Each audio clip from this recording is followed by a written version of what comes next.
Assalamualaikum warahmatullahi wabarakatuh. Bismillahirrahmanirrahim. Alhamdulillahirrahmanirrahim. Wassalatu wassalamu ala asyrafil mursalin wa ala alihi washabihi ajma'in wa man tabi'ahum bi ihsan ila yaumiddin. Wassallim tasliman katsiran bi rahmatika arhamar rahimin. Rabbi shrah li sadri wa yassir li amri wahlul 'uqdatam min lisani yafqahu qawli. Subhanaka la ilma lana illa ma 'allamtana innaka antal alimul hakim. Rabbana anfa'na bima 'allamtana rabbi 'allimna alladhi yanfa'una rabbi faqihna wa faqih ahlana wa ahbabana wa jami'al muslimin wal muslimat bi rahmatika ya arhamar rahimin. Ya arhamar rahimin arhamna bi rahmatikal wasi'ah. Mengawali tazkirah ringkas subuh di Masjid Dagang Muttaqin Simpang Ampek Pasaman Barat, kita menyimak membaca hadis riwayat Imam Muslim berhubungan dengan pentingnya selalu bertobat kepada Allah. Karena tajuk kita, judul kita sudah beberapa hari tentang taubat. Kita menyorot awal surah Ghafir berhubungan dengan taubat dan lain sebagainya. Di sini hadis riwayat Imam Muslim, katanya di sini, Lallahu ashaddu farhan bi taubati abdihi hina yatub ilaih min ahadikum kana ala rahilatihi bi ardi falah famfalatat minhu wa alaiha ta'amuhu wa syarabuhu fa aisa minha fa ata syajarah fattaja'a fi dhilliha wa qad ais min rahilatihi fa bainama huwa kadzalika idza huwa biha qa'imah indahu fa akhadha بختامها ثم قال من شدة الفرح اللهم أنت عبدي وأنا ربك أخطأ من شدة الفرح. Subhanallah. Hadis riwayat Imam Muslim mengatakan Allah sangat bergembira kalau orang itu bertobat. Allah sangat bergembira kalau hambanya bertobat. Saat orang itu bertobat, menyesali dosanya, ingin kembali kepada jalan baik. Tobat itu artinya kembali ya. Tobat itu hanya kembali. Selama ini banyak perjalanan yang tidak betul, lalu kita ingin membetulkan perjalanan kita sebagaimana dalam kisah orang yang pemabuk yang di zaman Umar bin Khattab. Dengan berkat doa, dengan berkat bimbingan Umar, dia kembali ke jalan yang benar.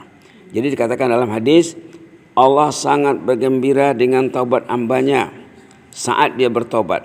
Contohnya di sini sebut ada orang berjalan di padang pasir. Ini kan cerita di Arab kan. Lalu dia naik kendaraan. Di atas kendaraan itu ada semua keperluannya, ada bekalannya. Lalu dia berhenti di bawah pokok karena keletihan berjalan, istirahat di bawah pokok. Lalu tunggangannya tadi, untanya tadi hilang, pergi menghilang. Sedangkan semua keperluannya, hajatnya, makanan, minuman dan lain-lain ada di bawah unta itu. Subhanallah. Lalu dia pergi ke pokok lagi, berbaring di sana sambil istirahat. Dia merasa putus asa, tidak mungkin lagi dapat unta ini karena padang pasir itu macam samudra luas. Bagi sahabat-sahabat yang pernah melihat padang pasir, macam di laut tidak nampak tepinya. Kemana mau dicari unta tadi? Lalu dia istirahat di bawah pokok. Tiba-tiba menjelma untanya. Di depannya. Semua bekalannya ada di bawah unta tadi. Tentu dia sangat bergembira.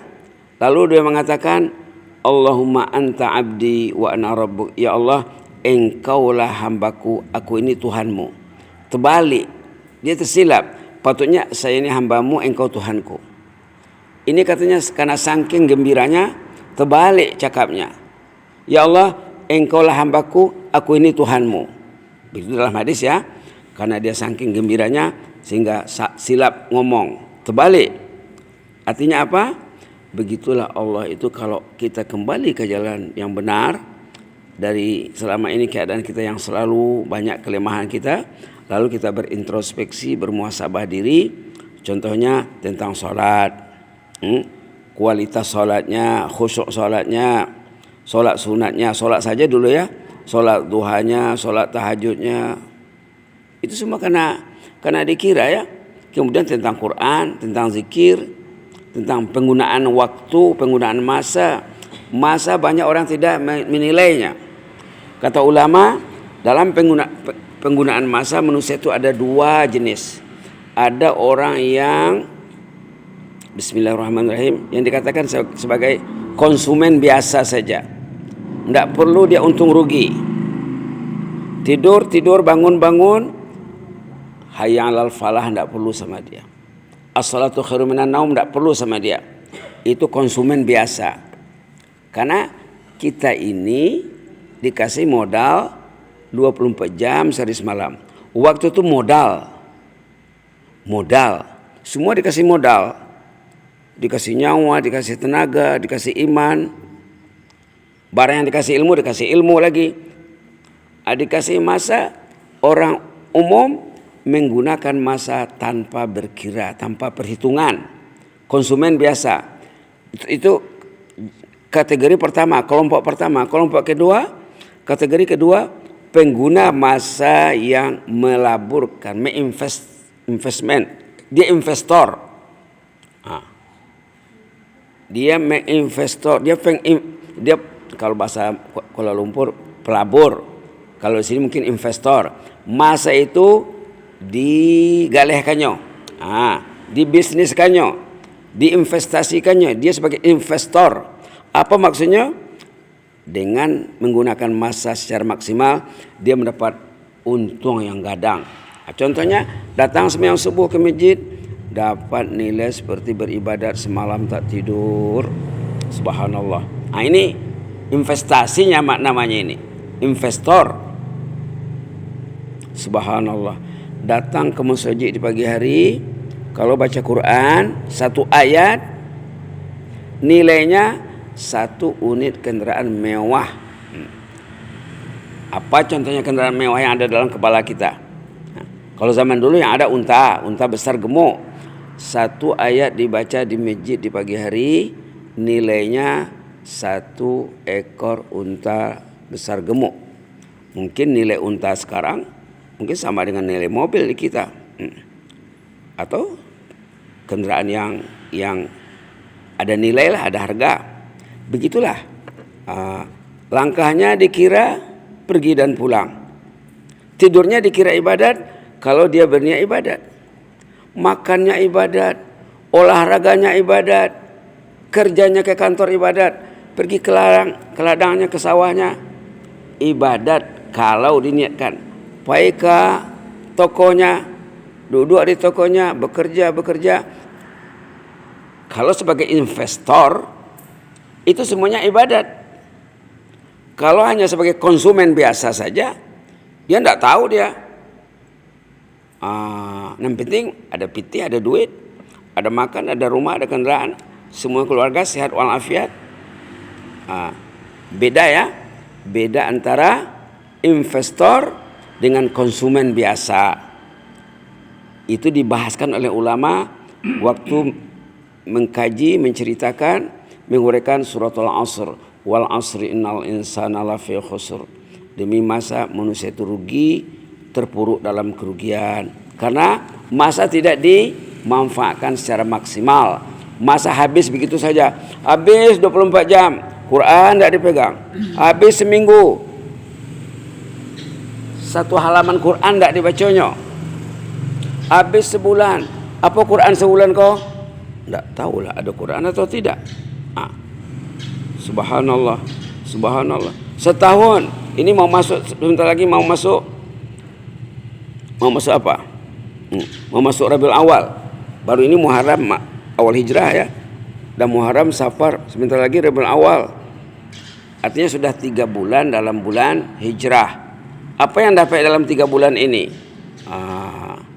Kalau bagi seorang investor, dia berkira, dia tulisnya.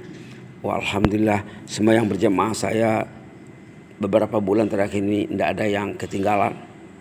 Contohnya lah ya, kalau kita melihat sembahyang berjamaah. Kalau seorang investor, dia menghitung semuanya. Jadi itulah yang ditanggulangi oleh Umar bin Khattab. Terlihat seorang jemaah yang lari setelannya, lari tuningnya orang Malaysia. Nampak tidak mau bergabung dengan jemaah larinya terisolir, menyendiri. Lalu Umar menulis surat supaya orang itu kembali bertobat kepada jalan Allah. Nah, dengan mengirim surat berisikan ayat 1, 2 dan 3 surah Ghafir. Ayat ini ayat syifa, ayat ubat. Teruji dari sejarah Umar bin Khattab ya. Kemarin kita sudah baca, ini kita baca lagi. Bismillahirrahmanirrahim. Hamim. Tanzilul kitabi minallahil azizil alim. Ghafiriz dzambi wa qabilit taubi syadidil iqabi zit tawli la ilaha illa huwa ilaihil masir. Alhamdulillah. Hamim. Tanzilul kitab. Kitab ini diturunkan dari sisi Allah yang maha gagah lagi maha tahu. Subhanallah. Kitab ini pesan, tuntunan, bimbingan Allah Al-Aziz yang maha gagah, komplek, 30 juz, subhanallah, 600 halaman lebih. Satu halaman tidak dibaca. Siapa awak kau? Allah mengasih kitab. Allah tu maha gagah, maha tahu. Kalau awak menerima surat, sepotong surat dari kantor apa contohnya? Kantor gubernur. Dari surat ke bapak. Tentu bapak atau ibu besar perhatiannya, oh ini gubernur mengirim surat ini. Ini Allah. Allah maha gagah, Allah maha tahu. Dia gini surat. Tidak dipedulikan. Itu baret, itu berat tuh. Itu berat. Kalau kita lihat ayat-ayat Quran tentang orang yang mengabaikan Al-Quran, mungkin besok lusa bisa kita sorot, resikonya tinggi. Resikonya tinggi. Jadi ini yang diingatkan Umar kepada si pemabuk tadi. Lalu pemabuk tadi, tapi Umar pesan sama jemaahnya, tolong sampaikan surat ini waktu orang itu tidak mabuk. Kalau dia mabuk jangan dikasih dulu. Itu syaratnya. Jadi dikasihlah oleh pembawa surat waktu orang tadi tidak mabuk. Lalu menangisnya. Dibacanya surat itu menangisnya. Subhanallah. Hebatnya Umar. Hebatnya kalamullah. Allah berjanji ingin mengampuni dosa. Ghafiriz dzambi. Allah itu pengampun dosa. Wa qabilit taubi, penerima taubat. Syadidil iqab, kejam siksaannya. Zittul, luas rahmatnya. La ilaha illahu, tiada ilah yang berhak disembah selain Allah. Ilahil masir, semua kita akan kembali kepada Allah. Tiba saatnya nanti. Kembali pertama waktu meninggal, kembali kedua dari kiamat. Jadi masuk di hatinya, tersentuh hatinya, subhanallah. Kemarin kita cerita juga, kita sokong kisah zaman Umar dengan kisah seorang ketua kepala kantor ya di negara jiran, bukan di Indonesia. Waktu tugas di luar negeri, ketua kantor ini dia stafnya, pegawainya mungkin ada dalam 20 ke 30 orang. Dia ketua kantor. Ini di universitas. Lalu ada di antara jemaah, di antara pekerjanya, stafnya, pegawainya selalu menyakiti orang dengan tutur katanya. Jadi jemaah di kantor gelisah. Macam mana caranya ini? Kalau ada yang suruh ini bak duri dalam daging, bak tulang dalam kerongkongan, menjadi pengganjal dalam komunitas mereka. Jadi kepala kantor tadi konsultasinya di masjid, ketemu di masjid. Ustadz katanya, macam mana mengatasi jemaah yang bermasalah di kantor. Wah, itu senang saja. Kita sudah ada pengalaman Umar bin Khattab. Itu senang saja. Siapa namanya? Namanya Fulan bin Fulan. Oke, ayo kita doakan, kita istighfarkan, semoga kembali ke jalan yang betul. At-taubah, tobat. Didoakan, diistighfarkan. Allah maghfir lana warhamna wa tub alaina innaka antat tawwabur rahim. ketua kantor, kepala kantor mendoakan, mengistighfarkan. Pegawai-pegawainya yang 20-30 orang mendoakan. Saya juga mendoakan. Kira 2 minggu ditanya, di follow up, ditindak lanjuti. Macam mana ceritanya? Alhamdulillah, dia sudah bertobat, dia sudah baik. Yang dulu lidahnya tajam, sekarangnya lidahnya manis, indah, menyejukkan hati. Jadi obat kata-katanya. Satu lagi kemarin cerita seorang anak, kalau Bapak ingat lagi, anak Pondok Pinaga kelas 1 datang menangis. Ustaz, katanya, ayah saya tidak sholat, katanya. Macam mana caranya Ustaz? Kelas 1 datang menangis. Jadi kalau ada keluarganya tidak sholat, ada yang keluarga tidak baca Quran, patutnya ketua keluarga, kepala keluarga, ayahnya, suaminya di rumah itu patutnya curhatlah, mencari solusi. Jadi si anak tadi ditanya, umat sholat, baiklah, bilang sama ibu, kita doakan ayah, kamu juga doakan, ustaz juga doakan, didoakan. Sudah itu pulangnya libur, tanya, Ba'aka Ranggai, alhamdulillah Ustaz, ayah saya sudah sholat dengan baik. Sejak kapan? Sejak kita doakan tadi itu, katanya. Subhanallah. Inilah kaidah Umar bin Khattab. Subhanallah. Banyak cerita yang senada dengan ini. Ada cerita, tapi panjang ceritanya sedikit. Cerita orang di kantor juga. Tapi ini guru, muallim. Guru ini baru bertugas di suatu sekolah. Baru dihantar, baru ditugas. Guru ini orang yang tinggi kepeduliannya, tinggi komitmennya dengan jemaah. Waktu mereka istirahat, minum, biasalah kawan-kawan sama-sama duduk di meja makan, contohnya meja minum.